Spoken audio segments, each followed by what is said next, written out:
Hi everyone and welcome to the 8th video in the National 5 Unit 2 series.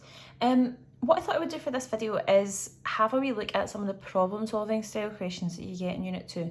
They are notoriously difficult because what they tend to do is they play on what you know from Unit 2 and they make you apply it to a completely different context, and that makes them quite hard.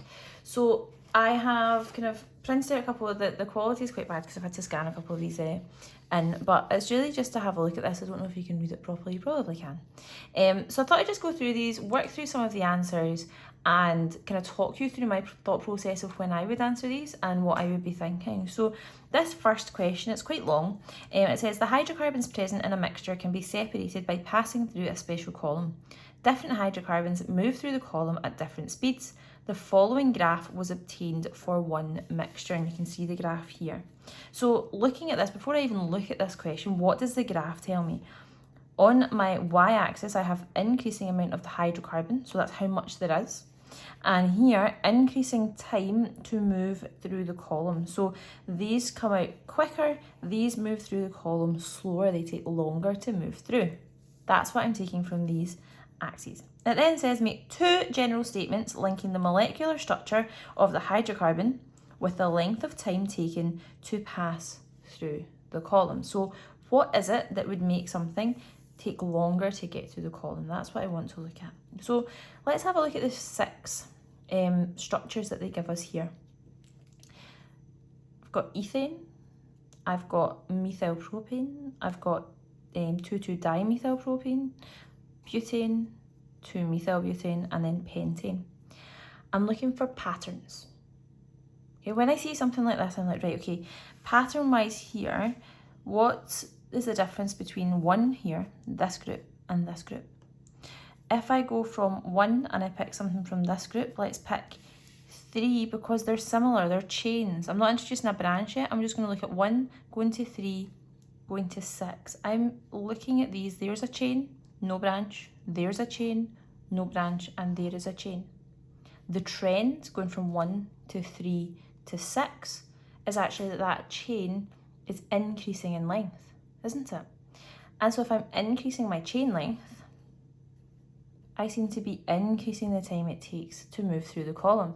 There is one general statement. So the longer the chain length, the longer the time it takes to move through the column. Second statement then. Let's have a look and see if there's anything else that links these. We've looked at our chain length. What if my chain length remains similar, but I incorporate branches? Because we're looking at branches as well, aren't we? So here, going to here, propane, propane, 1 branch, 2 branch. I've increased my number of branches, going from 2 to 4. I've increased the length of time it takes. So there's my second general statement. If I increase my number of branches, I increase the time it takes. So I'm looking at these groupings and I'm looking at what the difference is between things in there. Okay?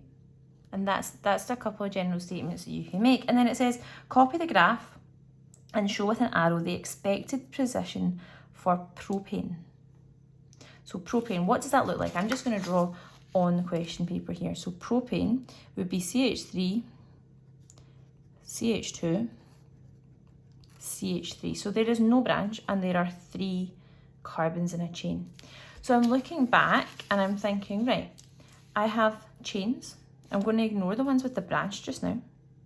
And I'm going to say, right, it should appear between ethane and butane, shouldn't it? It should appear somewhere between these two. So 1 and 3, it should be appearing in between these. What else do I know? Propane doesn't have a branch. Here's methylpropane, which does have a branch. Yeah, so it should be now thinking of my general statement. If I increase my branches, I increase the time it takes. So if I decrease my branches to get down to propane, I'm going to decrease the time it takes from 2. So I am looking for something that's going to be somewhere in here, I would imagine. It's in between 1 and 3, and it's lower than 2. You see where my thought process is? It's these questions, Usually parts A and B link together in some way. I've made general statements. I now just need to apply those general statements to propane. I'm applying it in here. And that would be that question finished. Done. I've put my arrow in. I've not copied it. I've just drawn straight on the question for you to see. The next question that I have is a very typical kind of question that you can get from the SQA. Iodoalkanes, which you've never met before, are alkane molecules with a hydrogen atom replaced by an iodine atom. So a hydrogen atom is replaced by an iodine atom. The reaction of iodoalkanes with sodium produces alkanes.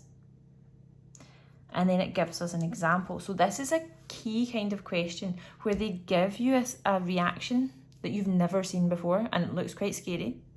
And they're wanting you to apply it to other examples. So we need to understand what's going on in here.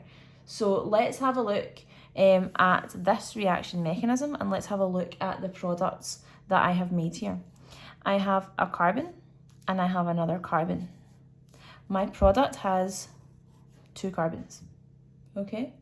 And what I need to think about is that these have joined together. I have removed the iodines. And the sodium here has bonded to them here. So I've now made ethane from these 2 carbons, from my iodomethanes. So now what we need to do is we need to apply this to using iodoethane. So here we used iodomethane. This is asking us name the alkane that forms when sodium reacts with iodoethane. So we want to basically find out what the product would be if this wasn't at 2 iodomethanes, if this was iodoethane instead. So let's draw that out. Let's have a think.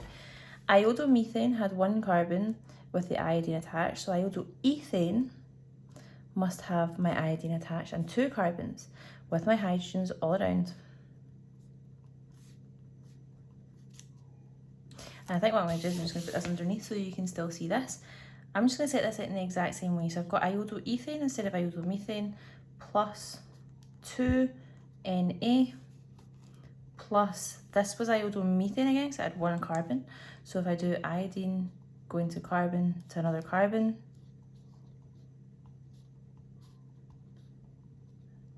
that's what my reactants would be. And I want to know what is going to be formed. I am assuming that this is going to be the same. So at the end here, I should have added 2NaI. So that was Na, and then here's the iodines here. So actually all I'm doing here, if you look at the original one, is I've taken this and combined them to make this, and then joined the carbons together where I had iodines. So let's do the same thing again. We took the carbons from here and added them together. So 1 and 1 made 2. 2 here and 2 here is going to make 4 with all my hydrogens around them. And the question is asking me to name the alkane that's formed. It's asking me to name the alkane that is formed in this reaction. This is the alkane. It has 1, 2, 3, 4 carbons. Therefore, that must be butane. That's where my thought process is going. I'm not trying to suddenly just answer this straight away and try and picture it. I am drawing it out. I am taking the time to do some working and see and understand what is happening here. And that's what you have to do with these questions. Very often, people will look at it and go, I don't know the answer. And they've not sat and even tried to work out what the question is actually showing you. Okay, you have to look back at the original part of the question and work it out. It does then say name the 2 iodoalkanes used to make propane. Now that's interesting. So now I know that I want to make propane as my product.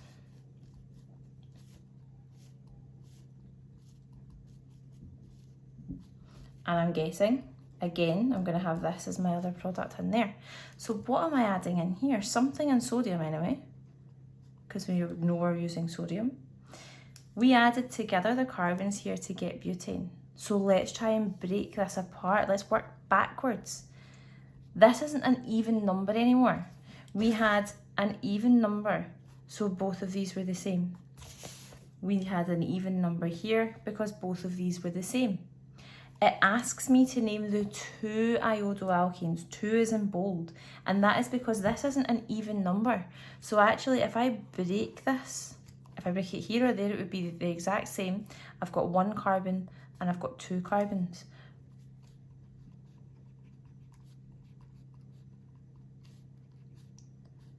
And so if I just work backwards and change and break it and put an iodine in here, break this and put an iodine in here, well, we've seen these already. Remember we said it was iodo something, iodo 1 carbon, this must be iodomethane. This one here, iodo 2 carbons, iodoethane. Okay, these are the 2 iodoalkanes that can make propane. I've worked backwards. We're still applying all the same things from the previous bit in the question. This is the kind of question that pupils go, you didn't teach us that. I didn't teach you that because it's not in the course, it's problem solving. You need to look at it, it gives you all the information in the question. You need to put your problem solving hat on and either work backwards or forwards and try and work out what it says. It says this type of reaction can also be used to make cycloalkenes. Draw a structural formula for the compound that could be used to make cyclohexane. Now let's flip this over.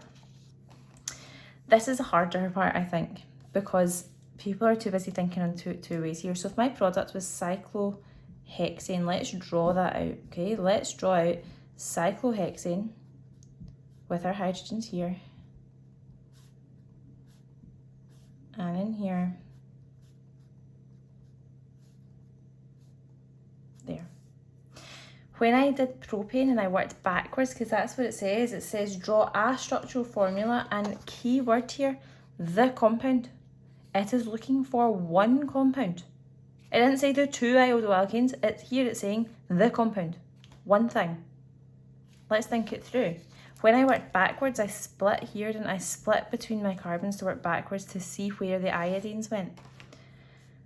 But if I split here, the whole thing is actually still linked together. It's just not looped round in a ring anymore. So actually, if I were to break that bond, I end up with just a chain of 6 carbons. And if it helps, you can keep it in a cyclic structure, and I'll show you that in a second. So all my hydrogens are here, and all I've done is split apart 2 of the carbons. And I've split apart 2 of the carbons, and we know that it came from having iodines on those carbons from what we've been looking at before. So this is my structure. What it might help is if you keep it in this cyclic kind of structure and just have that bond broken, you could have your CH2 and you could have an iodine on here, and this could be a CH2, you could have an iodine on here. You could leave it cyclic and leave all your other hydrogens in place.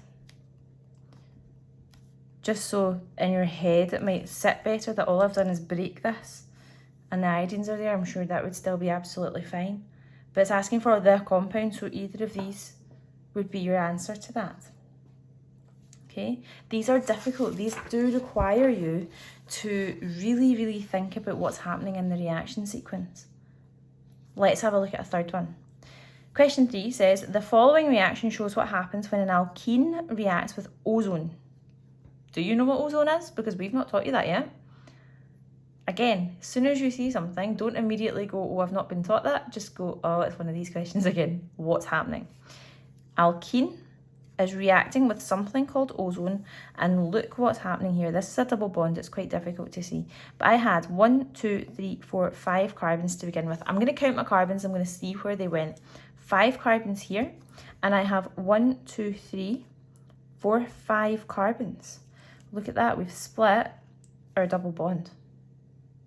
Yeah? 3 carbons, 2 carbons. That would correspond to splitting this double bond. I've split the double bond, I've broken them apart, and I've replaced this double bond on each one with a double bond to an oxygen here and a double bond to an oxygen here. That's all I've done. So here it says draw the full structural formula for the products from the following reaction. Well, I'm just going to do the same. So I've got 1, 2, 3, 4, 5, 6, 7 hept2ene. Let's draw that out. 3, 4, 5, 6, 7, with all of my all of my hydrogens in my carbons.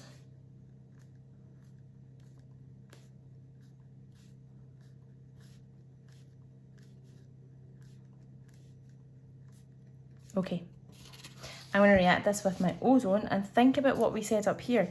I split this. That's 2 carbons on this side, 5 carbons on this side. So let's draw that out. Let's have a look and see what that looks like just now. So 2 carbons, keep everything else the same and don't draw anything else in yet, and then think. 5 carbons on the other side. So this one just had 1 hydrogen on it, 2, 3, 4, 5. All of my other hydrogens in place.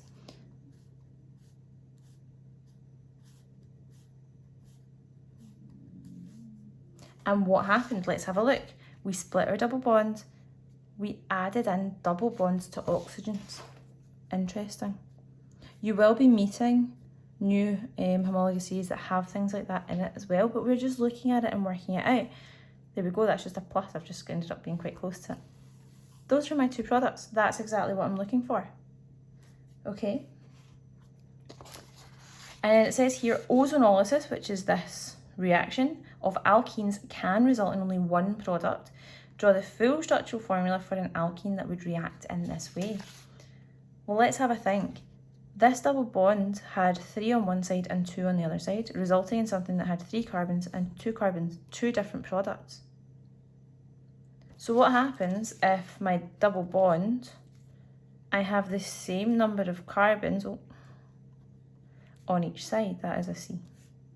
So what if this was my alkene? Let's have a think. All the other ones have been asymmetrical, they've not been symmetrical. If I split this double bond, I have 2 carbons and I have 2 carbons. I actually end up with 2 of the same product, just flipped over, remember? So if I have this with my hydrogens and this,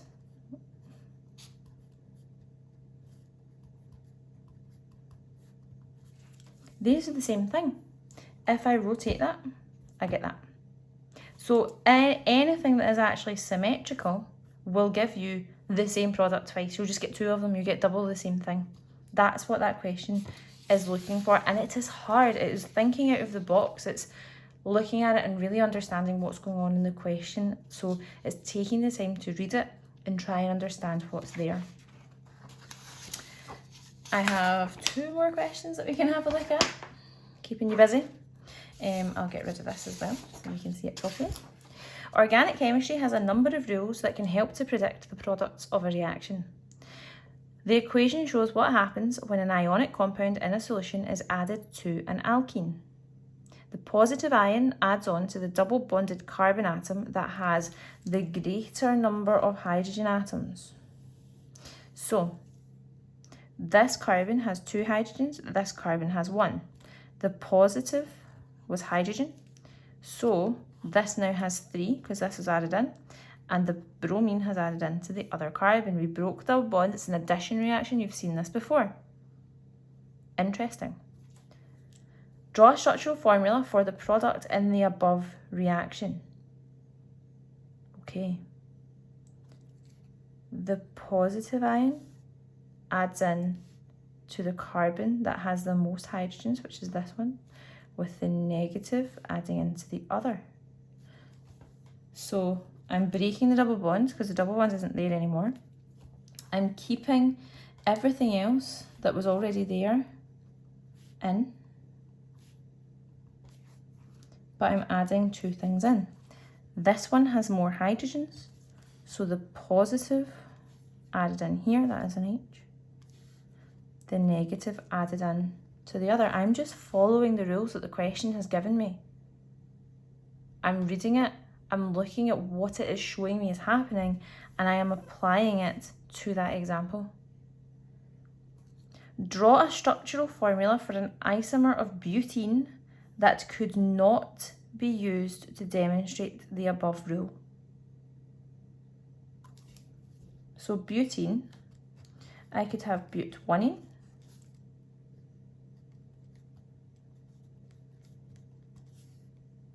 And this carbon has more, imagine these are all hydrogens, I'll just draw them in. This carbon has more hydrogens than this carbon, so I would think that that would work. The other isomer would be butene.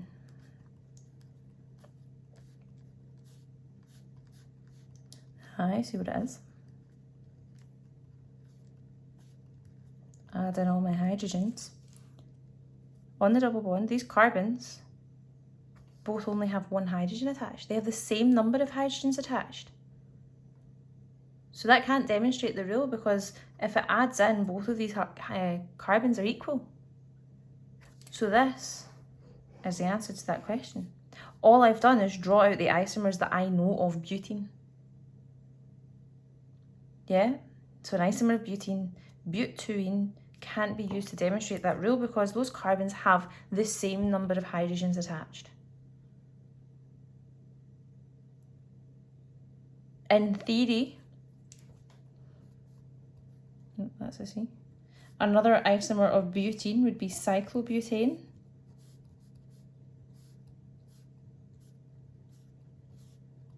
This would also be a correct answer, really. Doesn't have a double bond, so you can't actually do the reaction with it, but I would imagine that this is really what they're looking for. But this can't demonstrate it either because it's not an alkene, but I think they were looking for an alkene in their answer. I just wanted to talk about that bit as well. Okay, I'm just applying what I see in the question. I'm thinking it through. I'm saying, right, it's asking for an isomer of butene. Let's just draw them out. Let's think about what that could actually look like. Okay, and my final question, what's another one that has a graph? Haloalkanes are alkane molecules with a hydrogen atom replaced by a halogen. We've seen that already. Okay, so they like to bring things in that are similar. The name of the haloalkane depends on the position of the halogen atom in the molecule. So the name depends on the position of the halogen. So 1-chlorobutane. I see but 4, and the 1 means this must be carbon number 1. 1-chlorobutane. Okay, 2-bromobutane. So I've got 4 again for butane, bromo because it's bromine, and 2, that's carbon number 2. That makes sense to me. Describe the 2 trends shown by the information in the bar chart. We've looked at trends in these kind of things already. Boiling point is here. Let's have a look. 2 different trends. These are chloro, these are bromo, these are iodo. So let's just stick with chloro, going from 1-chloro to 2-chloro, so moving it in. Okay, as you move from the halogen being on the end to the second carbon, the boiling point decreases. That's the same for the bromine one, that is the same for the iodine one. So trend number 1, as you move from the halogen being on the end to the second carbon, first to second carbon, their boiling point decreases. What about if I'm going from chlorine to bromine to iodine? So that's going down group 7. As my halogen changes and we go down group 7, from 1-chloro to 1-bromo to 1-iodo, same position, different halogen. As you go down the group, that boiling point increases, doesn't it? There's my second trend. Yeah, so I had a look at what happens when I just changed chlorine, but then when I actually changed from chlorine to bromine to iodine, there's my second trend. That's what I'm looking at. And draw the full structural formula for 3-iodopentane and 1-chloropropane. Pentane is 5. 1, 2, 3, 4, 5. 3-iodo, third carbon, iodine. Carbon likes hydrogen, so we'll put them all in. It's asking for a full structural formula.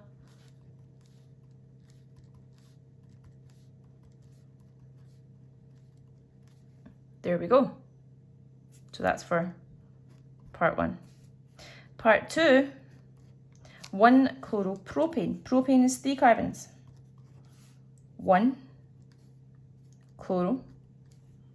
Well, let's put in all of our hydrogens. We've never seen these before. We are just using the rules we know from homologous series. We know what prop means. We know what pent means. We've learnt more rules as to how we actually name them up here, and we're just applying it later on. So it really does require you to have a knowledge of the homologous series and apply it into a new context. They can be hard. It's easy enough when you have me talking it through. What you need to do with these kinds of questions is really take time, look at them and try and pick them apart and understand what it's showing you. And remember, you're always going back to the start of that question. This applies to everything in the question, with all of them. What they give you at the top, loads of people skip this and then just have a look at part A, what's it asking me to do. This is really important for all of the questions. Anything that comes at the top, the structures they give you are all really important. Okay, so make sure you have that in your head when you tackle these kinds of questions. They're difficult, I do get that, but you will come across them, so it's quite important to try and hone that technique. Okay, so just wanted to do that just to talk you through those kind of questions. The next time I'm on doing some videos, we'll be looking at a wee bit more of the everyday consumer products. So I've just put up a video on the alcohols for us to have a look at, and then we'll be moving through the properties of those and then looking at carboxylic acids before going into energy from fuels. There's not actually too much left in terms of Unit 2. It's not nearly as big as Unit 1. My hope as well is that I'll be able to maybe do some videos for Unit 1 as well, and they can be used for revision purposes too, but we'll see how we go with that. But for now, that's me. So have a look at the questions, even go back, tackle them yourself, see if you can see what's happening, and I'll see you in the next one. See you later, guys.